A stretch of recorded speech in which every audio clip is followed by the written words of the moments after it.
Paus Emeritus Benediktus ke-16 yang berasal dari Bavaria, Jerman, meninggal dunia pada hari Sabtu, tanggal 31 Desember tahun 2022, pada usia 95 tahun di Vatikan. Benediktus adalah pemimpin gereja Katolik dari tahun 2005 hingga pengunduran dirinya pada tahun 2013. Joseph Ratzinger lahir pada tanggal 16 April tahun 1927 di Marxil am Inn di Bavaria, Jerman, dekat perbatasan Austria. Ia dibesarkan sebagai anak seorang polisi dan juru masak. Dia menghabiskan masa kecil dan masa mudanya terutama di Traunstein. Pada tahun 1943, Ratzinger direkrut sebagai pembantu angkatan udara. Ratzinger lulus seminari pada tahun 1946. Dia kemudian menyelesaikan studinya di bidang teologi dan filsafat di Freising dan Munich. Dia ditabiskan menjadi imam pada tanggal 29 Juni tahun 1951 bersama saudaranya George Ratzinger. Pada tahun 1959 dia mengajar di Universitas Bonn dan pada tahun 1963 di Münster. Paus Paulus ke-6 mengangkat Ratzinger pada tanggal 25 Maret tahun 1977 sebagai Uskup Agung Munich dan Freising. 3 bulan kemudian, ia diangkat sebagai kardinal dan satu-satunya kardinal yang berusia 50 tahun. Pada bulan November tahun 1981, Yohanes Paulus II menunjuk Kardinal Ratzinger untuk menjadi prefek Kongregasi Ajaran Iman. Dengan demikian menjadi penjaga tertinggi iman. Dia memegang jabatan ini sampai pemilihannya sebagai paus pada tahun 2005. Dia adalah paus berbahasa Jerman pertama dalam hampir 500 tahun. Berbeda dengan pendahulunya, Paus Yohanes Paulus II pada tahun 1978 dan penerusnya Paus Fransiskus yang dipilih pada tahun 2013, hasil konklab tahun 2005 bukanlah kejutan besar. Ratzinger dianggap favorit untuk jabatan kepausan.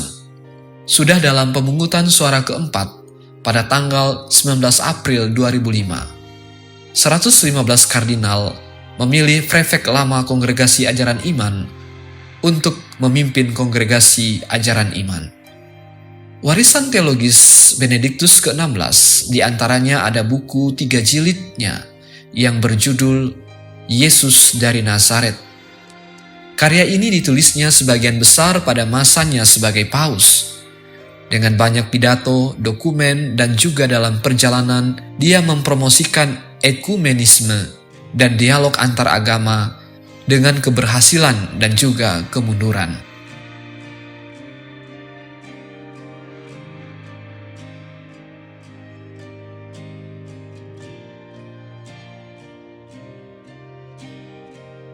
Pidato Regensburg-nya dengan kutipan dari seorang kaisar Bizantium yang mengkritik Muhammad pernah menyebabkan kegemparan dalam Islam.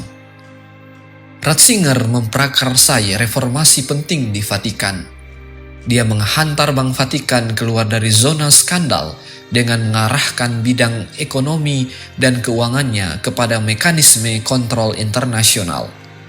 Di atas segalanya, bagaimanapun, dia mengintensifkan perjuangannya melawan skandal pelecehan di gereja yang telah dia pimpin sebagai kardinal dan berusaha mencegah dan membantu para korban. Walaupun pada akhir hidupnya, ia sempat terlilit tuduhan kasus pelecehan seksual yang dibuat oleh seorang imam di keuskupannya. Ratzinger digoncang oleh laporan seksual abuse yang dibuat oleh keuskupan Munich yang diterbitkan Januari lalu. Menurut laporan tersebut, Paus Benediktus dianggap memberikan informasi palsu dalam pernyataan atas laporan tersebut. Benediktus dan penasehatnya berusaha menjelaskan persoalan yang terjadi. Sekretaris pribadinya George Ganswein melihat kritik itu sebagai kampanye melawan Benediktus di Jerman. Dia dengan tegas menolak tuduhan konkret tentang menutup-nutupi kasus pelecehan seksual.